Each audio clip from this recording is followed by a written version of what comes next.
हमें किस तरीके से लोअर कैनाइन की कटिंग करनी है।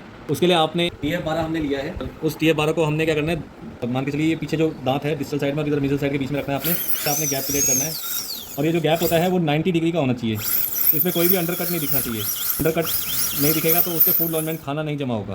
फेशियल साइड पर रखना है सामने, और उसको मीजल टू डिस्टल और डिस्टल टू मीजल लेके जाना है। आपने कैनाइन को जो है ना हमेशा मोटा रखना है, कभी भी पतला नहीं करना, क्योंकि हमने एक तरीके से, क्योंकि यहाँ पे एक सिंगल यूनिट है इसलिए हमने इसको कैनाइन को मोटा रखना है। कैनाइन जो होता है हमेशा वाइड होता है, मीजल डिस्टल विड्थ जो होती है वो चौड़ी होती है। थोड़ा ज़्यादा पतला कर देंगे तो कैप जो होती है ना वो आपकी कमज़ोर हो जाएगी।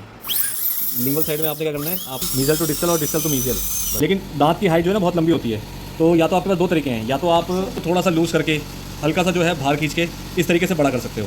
इससे क्या हो जाएगा, इससे जो है आपका देखिए दांत से ये बड़ा बर हो जाएगा, ठीक है ना। फिर आप इजीली कटिंग कर सकते हो। या दूसरा ऑप्शन ये है कि आप दांत के ऊपर से उसका इंसाइजल एज पहले ग्राइंड कर सकते हो। लेकिन मैं ये कहूँगा कि सबसे पहले आपने बर को थोड़ा सा बड़ा रखें और उसको इस तरीके से कटिंग करें।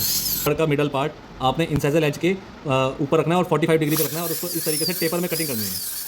और ये बल्जीनेस है इसके मिडल थर्ड पे, तो आपने जो है सर्वाइकल थर्ड को नहीं ग्राइंड करना, आपने जो है मिडल थर्ड के पार्ट को ग्राइंड करना है। क्योंकि ये तो सर्वाइकल थर्ड जो है वो वैसे ही एंगुलेशन में, मतलब कर्वेचर में है, तो अगर आप इसको और ज़्यादा करोगे तो ये और मतलब अंडरकट बन जाएगा। तो इसलिए आपने इसके मिडल थर्ड को करना है। ऑलरेडी इस टूथ के अंदर जिंजाइवल रिसेशन हो चुका है, इसलिए आपने सर्वाइकल थर्ड को नहीं छोड़ना, क्योंकि रूट जो होती है वो हमेशा टेपर में होती है, ऐसे इस शेप में होती है रूट नीचे की तरफ।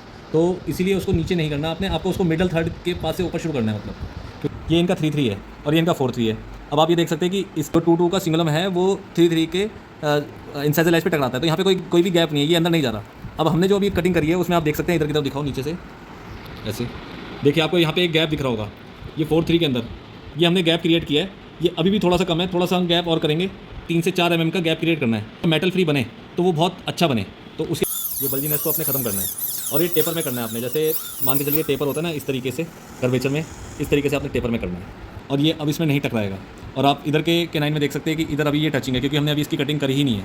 से अगर कोई टेपर वाला दांत है जिसका झुकाव जो है पीछे की तरफ डिस्टली झुकाव हुआ है, तो आपने बर को ना इस तरीके से यहाँ पे लेना है और इस तरीके से यहाँ पे ऐसे एंगुलेशन लेना है। मतलब आपका जो हेड होगा वो होगा मीजल साइड में, और जो है जो टिप होगी वो होगी आपकी डिस्टल साइड में, और इस तरीके से आपने करना है।